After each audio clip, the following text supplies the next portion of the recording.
Kadampa Trok 407 kabla selat ya san ngut ki khana kan thei ha ka janmiat lai tari urisau araja arpusan na ka daw ka jing penher stat ha that rang kala lendang ha ka te ka jaka bat kani kala penlong yo nongnya ubla tip kerteng kum ferlendas rembai lai pusau snam kartau ubadai na lat kor bat Nongbud dwin khar life voice nam kartau ubadai na Khlad chi West Jandales ban Mynsaw. Yakini lara shaboy rembong CHC bat kham hadin lapen kenria eki shaki jaka a jing Sumar ha Shillong. Kini gi khana kan thei kidang ya harut surok bat kansan laong bakalawan te Trok kabadon yo registration number ML not san AC prasau sau nyo kabala selat yaki hadu balai ngut kila Khlad Shen. Iba Khlad Shen hakate jingja ki kenthop ya ipiban pentingan renja khat lai Islam karta ilasem ti nong rom bat iterisa nong rom khat khandai Islam karta ki bare nakate hi kasnong.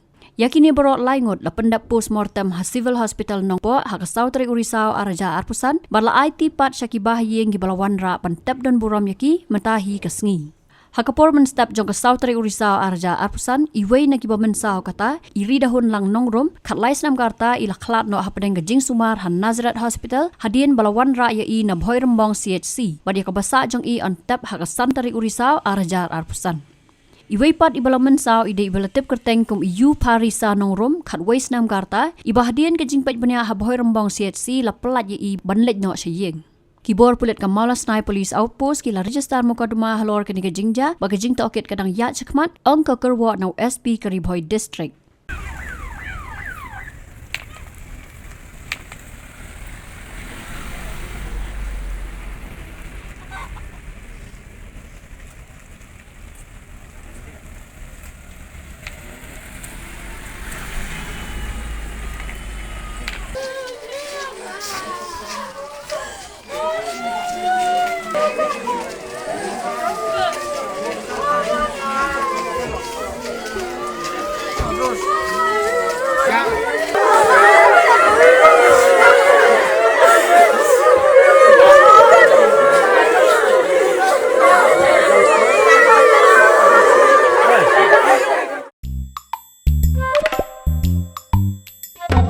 Habatin, pej bahagi ki Shah plus F.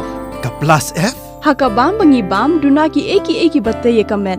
Namar kata habathiru atau khau kamlu ka umpnyang kadut pej ya ka Shah plus F haka jingsom. Yaki nutrient kum ki vitamin bat ka ayan la icon diat bat ka bathau bha kam kta ka dur jing ki marbam ka jing mat lani ka rukom shed yaki. Balehi banai kita. Kadon ka we ka jing mentoy ba kongsan. Ka kot ka kia. Ka nutrition bakam bha ka jing im bakam bha pendon kam daki mar ba modon ka Shah plus F menta kasni Lawan ra shapi lingba ko office jong commissionerate of food safety Meghalaya.